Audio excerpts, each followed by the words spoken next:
యేసు రక్తమే జయం పరిచర్య ప్రైజ్ ద లార్డ్. డిసెంబర్ 15వ తేదీ 2024. ఈరోజు దేవుని వాక్యము. కోట్లల్లో ధాన్యమున్నదా?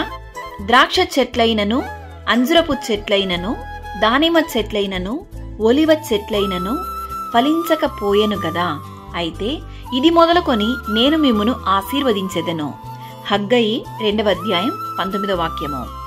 అవును క్రీస్తునందు ప్రియులారా, చాలా సందర్భాలలో మనము క్లిష్టమైన పరిస్థితులలో కష్టాలను, దుఃఖాలను, వేదనలను, అనారోగ్య పరిస్థితులను ఎదుర్కొంటూ ఉంటాము. అయితే వాటి వెనుక మన తప్పిదములు, దేవుని పట్ల మన అవిధేయత కారణమని గ్రహించలేక ఉంటాము.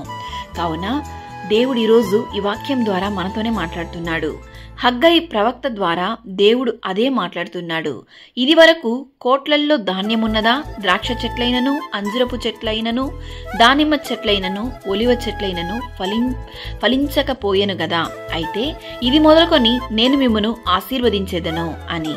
కనుక ఈరోజు ఈ వాక్యం వింటున్న ప్రియ సహోదరి సహోదరులారా, మనము మన తప్పిదములను దేవుని సన్నిధిలో ఒప్పుకొని సరిచేసుకొనిన ఎడల ఆశీర్వాదములు దేవుడు మనకు అత్యధికముగా అనుగ్రహించెను. ఇది వరకు సమస్తాన్ని మనము కోల్పోయి మనం ఆశించిన ఫలితం రాకున్నా దిగులు చెందకండి. ఇది మొదలుకొని దేవుడు మిమ్మల్ని ఆశీర్వదించి దీవించును గాక. ఆమేన్. God bless you.